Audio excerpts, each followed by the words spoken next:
My beloved friends, today I want to address a question that has poisoned the minds of millions of people, a question that has created tremendous guilt, tremendous fear, tremendous neurosis.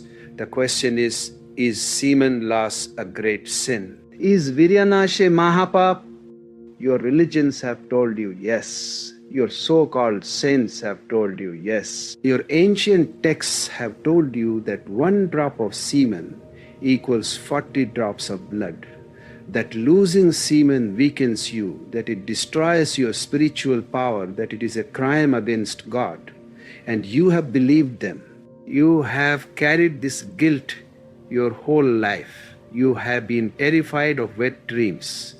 You have been ashamed of masturbation.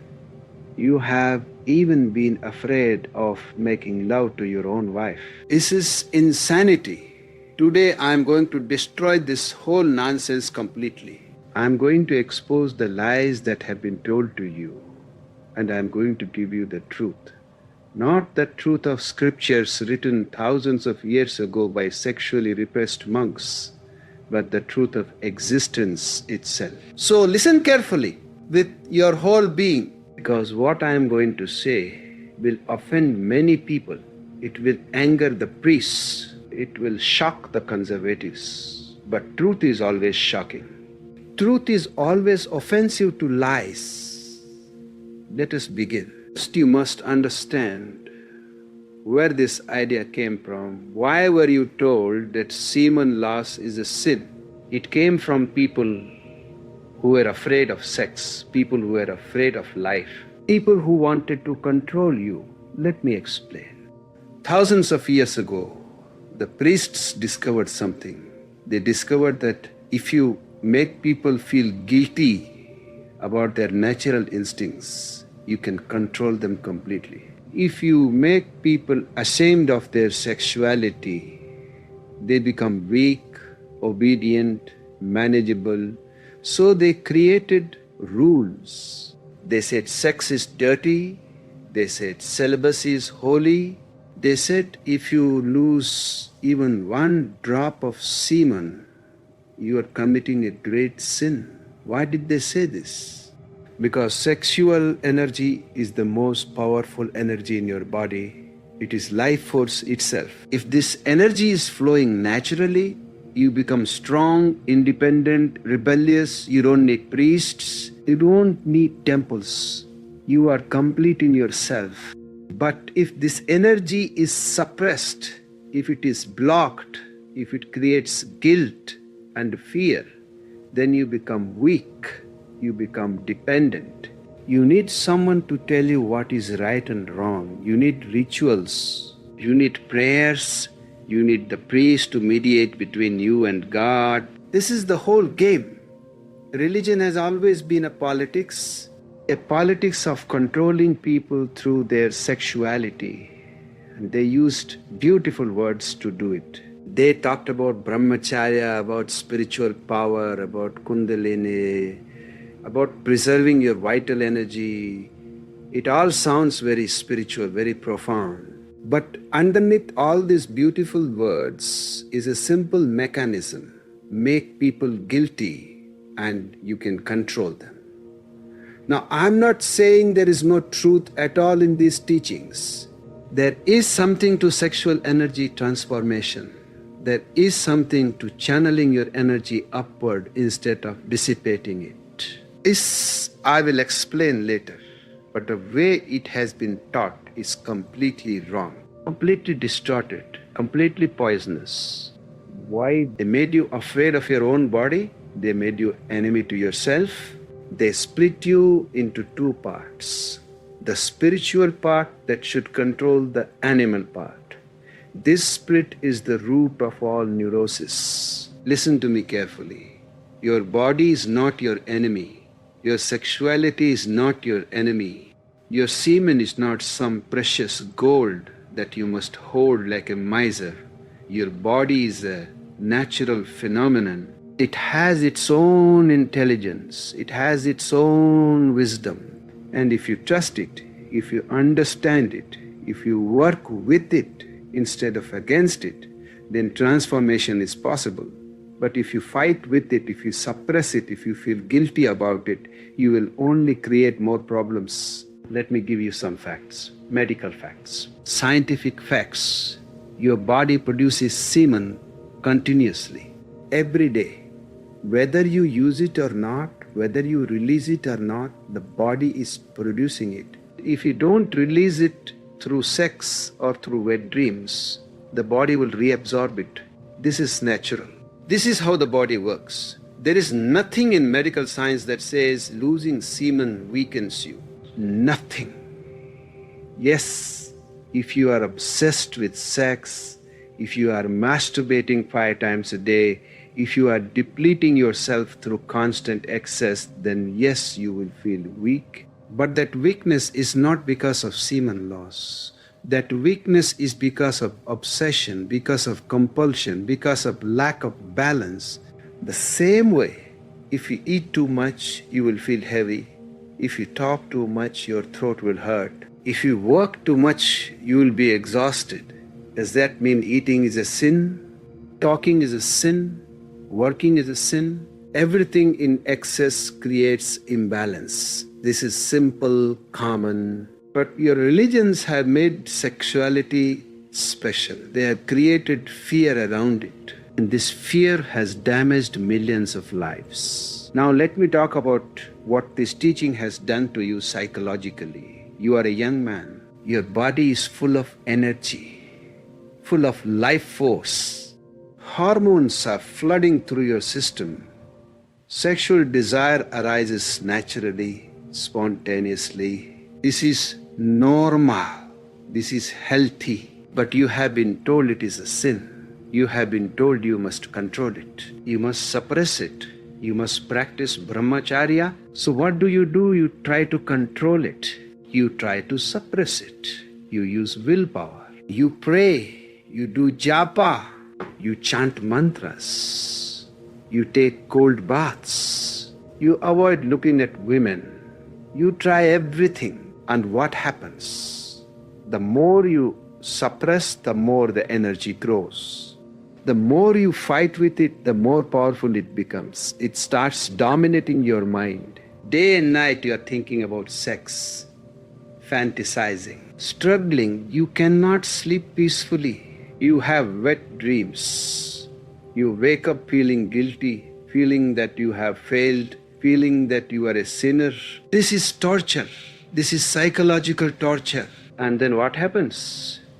You masturbate, the pressure becomes too much, and you release it. And immediately, terrible guilt comes. You feel you have committed a great sin.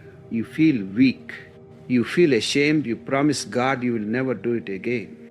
But after a few days, the energy builds up again, and again you masturbate. And again the guilt comes. This becomes a cycle, a vicious cycle.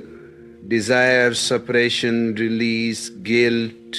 Desire, suppression, release, guilt, on and on. Year after year. This cycle is destroying you. You are constantly at war with yourself. Part of you wants to be spiritual. Part of you wants to be natural. These two parts are fighting continuously. There is no peace, no integration, no wholeness. And all because of a false teaching. All because someone told you that semen loss is a sin.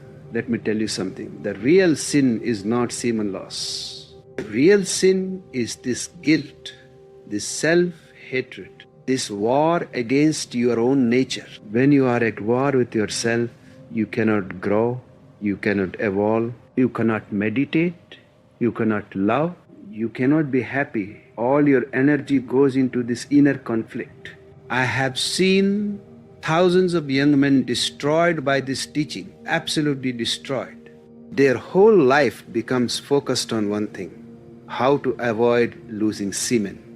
They become obsessed. Neurotic, paranoid. They are afraid to talk to women, afraid to have normal relationships, afraid to fall in love, afraid to get married. Even when they get married, they are afraid to make love to their wife because they have been told that every time they ejaculate, they are losing spiritual power. What kind of life is this? This is not spirituality. This is sickness. This is perversion. Real spirituality makes you more alive, not less alive. Real spirituality makes you more loving, not more afraid. Real spirituality integrates you, not splits you. And let me tell you about the so-called saints who teach this. The monks who tell you to practice strict Brahmacharya. Have you looked into their eyes? Have you seen their faces? Are they blissful? Are they radiant? Are they alive? No. Most of them look dead, dry, lifeless. Their eyes have no spark. Their faces are tense. They are sitting on a volcano, suppressed energy. And often what happens? Scandals. You hear about the guru who was caught with a woman, the monk who was found with pornography, the Swami who abused his disciples. Why does this happen? Because suppression never works. The energy you suppress will find some way to come out, and often it comes out in perverted ways. I'm not saying everyone who practices celibacy is perverted. There are rare individuals who have genuinely transformed their energy, but they are very rare. 1 in a million. For the rest, celibacy is just repression, and repression is poison. Now you will ask me, Osho, but what about Brahmacharya? What about the yogis? What about Kundalini? Are you saying all of that is false? No, I'm not saying it is false. I am saying it has been misunderstood. Completely misunderstood. Real Brahmacharya is not suppression. Real Brahmacharya is transformation. Let me explain the difference. Suppression means you have desire but you push it down. You fight with it. You control it with force. The desire is still there, underground, but you are sitting on top of it, like a lid on a boiling pot. This is false Brahmacharya. This is what your monks practice. And this creates tremendous tension, tremendous violence. Real Brahmacharya is different. Real Brahmacharya happens when you understand the desire so deeply that it dissolves. Not through force, but through awareness. When you watch your sexual desire without judgment, without condemnation, without immediately acting on it, something beautiful happens. The desire loses its grip on you. You see it as just energy, pure energy. And this energy can move in different directions. This is what real yoga teaches. Sexual energy and spiritual energy are not different. They are the same energy, only the direction is different. When the energy moves downward and outward, it becomes sex. When the energy moves upward and inward, it becomes meditation. But you cannot force the energy upward. You cannot command it with your willpower. This only creates conflict. The energy moves upward naturally when you are ready, when you are mature, when you have understood sex completely, not suppressed it. Let me give you the stages. First stage, you are unconscious about sex. You are driven by biology. You are like an animal. There is desire, and immediately you act on it. No awareness, no understanding, just blind instinct. This is where most people are. Second stage, you become aware that sex is controlling your life. You see how much time and energy you are wasting on sexual thoughts and activities. You want to become free from this obsession.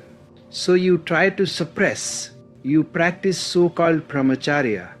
But this doesn't work. It only creates more problems. Third stage, you understand that suppression is not the answer. So you start bringing awareness to your sexuality. You watch your desires without acting on them immediately, but also without suppressing them. You meditate on them. Slowly you start seeing the mechanism. You see how a thought arises. how it creates a sensation in the body, how the sensation creates more thoughts, how this becomes a cycle. And just by watching without getting involved, the cycle starts breaking. Fourth stage, you go deep into sex. You make it a meditation. When you make love, you are totally present, totally aware, not mechanical, not fantasy driven, but completely here, completely now. When sex becomes meditative, something shifts, the quality changes. It is no longer just physical release. It becomes energy communion, energy circulation, and gradually you need it less and less. Not because you are suppressing it, but because you are getting something deeper from meditation itself. Fifth stage, Brahmacharya happens, not as a practice, but as a consequence. The energy naturally starts moving upward. You don't need to force it. It happens on its own because you have matured beyond sex. This is real Brahmacharya. This is the real transformation. But this is the last stage, not the first stage. You cannot jump from the first stage to the fifth stage.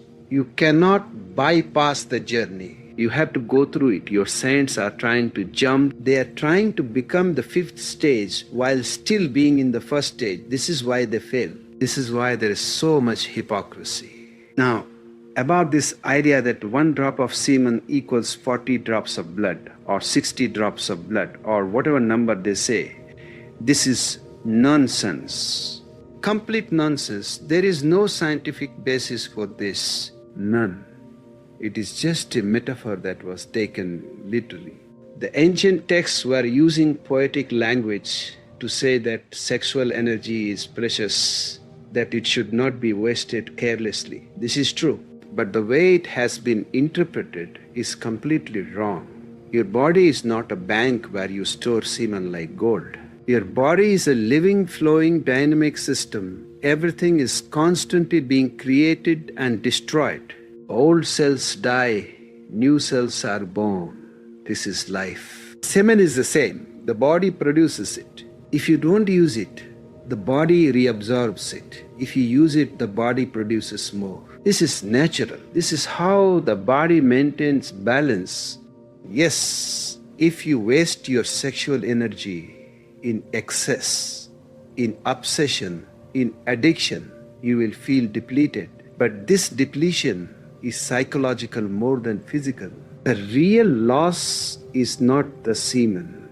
The real loss is the attention, the energy, the obsession that goes with it. If you are constantly thinking about sex, constantly seeking it, constantly fantasizing about it, then yes, you are wasting tremendous energy, but you are wasting mental energy, not semen. So what am I teaching you? What is my message? My message is the middle path.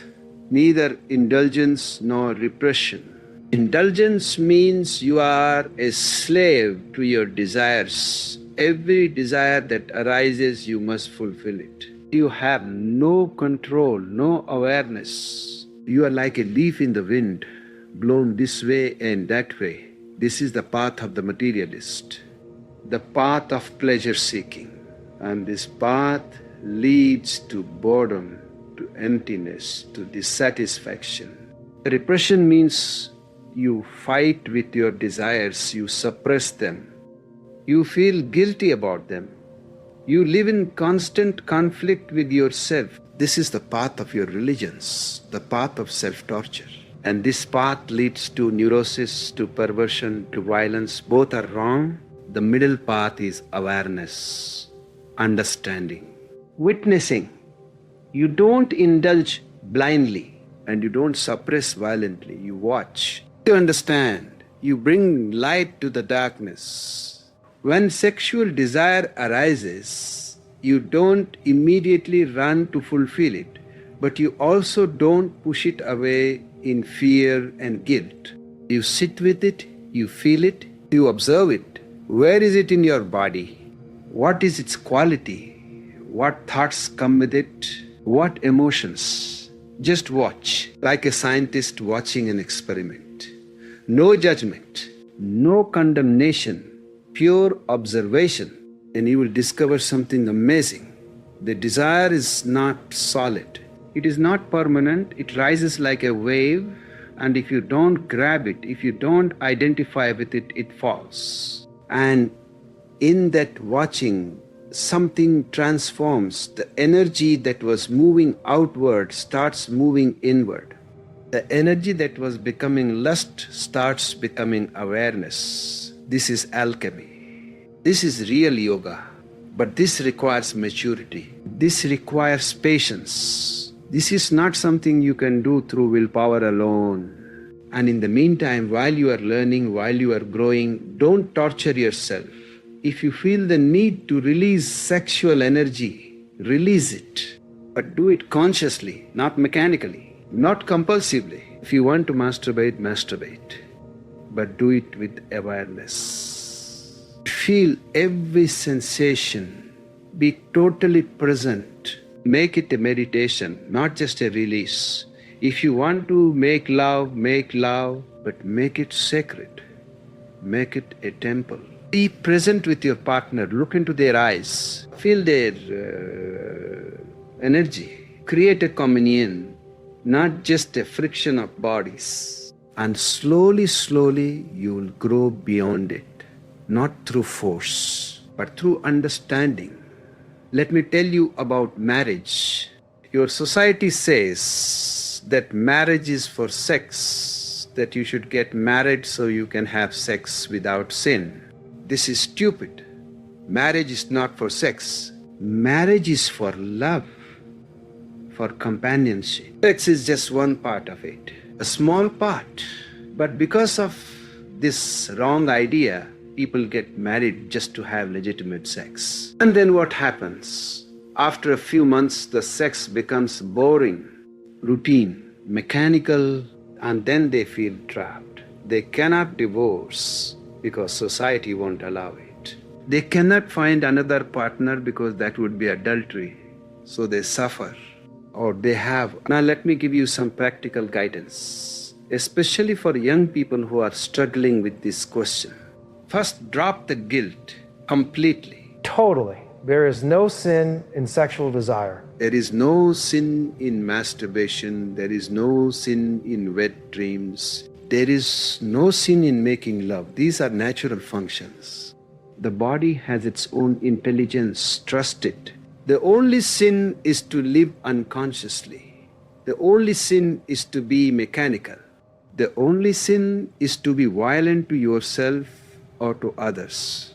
Second, bring awareness to your sexuality. Watch when desire arises. What triggers it? Is it a visual stimulus, a thought, a memory, a physical sensation? Just watch. Don't judge. Don't condemn. Just observe like a witness and watch what happens after release. Do you feel relaxed? Do you feel guilty? Do you feel empty? What thoughts come? This watching is meditation. Third, don't make sex the center of your life. Have other interests. Develop your creativity, your intelligence, your talents, your hobbies. When your life is rich, when you have many dimensions, sex automatically takes its right place. It becomes one part of life, not the whole of life. But if your life is empty, if you have nothing else, then sex becomes an obsession. It fills the emptiness temporarily. Fourth, if you want to conserve sexual energy for spiritual practice, do it intelligently. Don't suppress. Don't create guilt, but channel the energy. How? Through creativity, through physical exercise, through meditation, through work that you love. When you are passionate about something, when you are creating something, when you are absorbed in something, sexual energy naturally transforms. A painter who is deeply absorbed in his painting forgets about sex. A musician who is lost in music forgets about sex. A meditator who is deep in meditation forgets about sex. The energy is the same. It is just moving in a different direction. Fifth, if you are married, make sex sacred. Don't make it a routine. Don't make it mechanical. Don't make it a duty. Create an atmosphere. Light candles. Play music. Look into each other's eyes. Be playful. Be present. And sometimes make love without ejaculation. Just exchange energy. Just be together. This is what Tantra teaches. When you make love without the goal of orgasm, something deeper happens. The energy circulates between you. It rises upward. It creates tremendous peace, tremendous joy.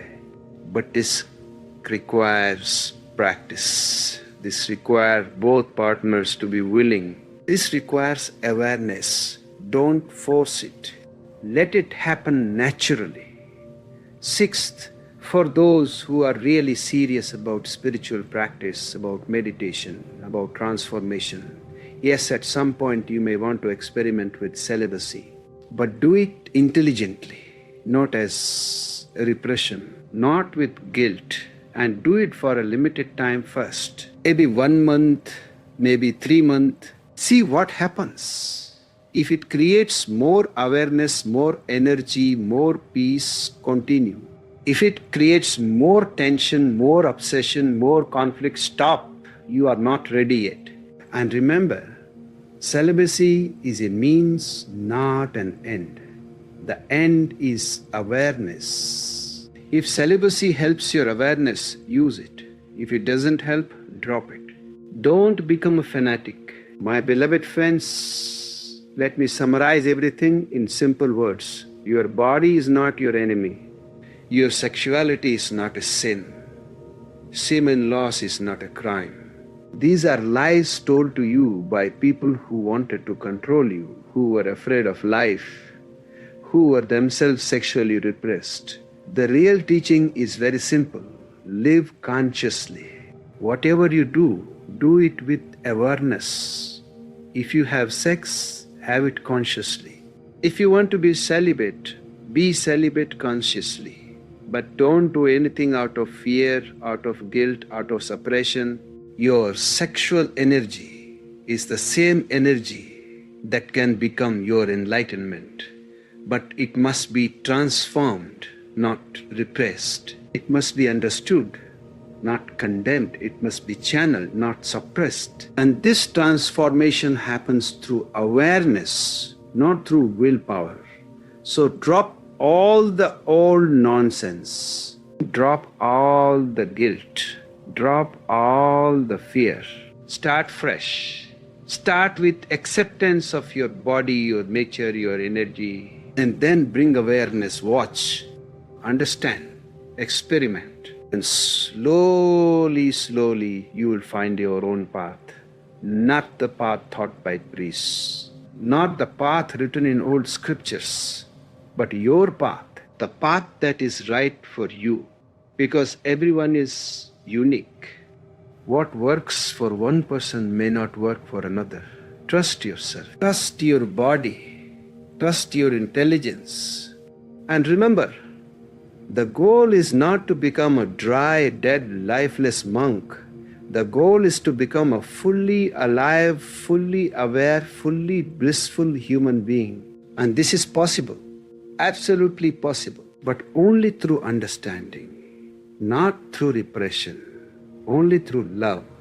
Not through fear. Only through awareness. Not through guilt. Wake up, my friends.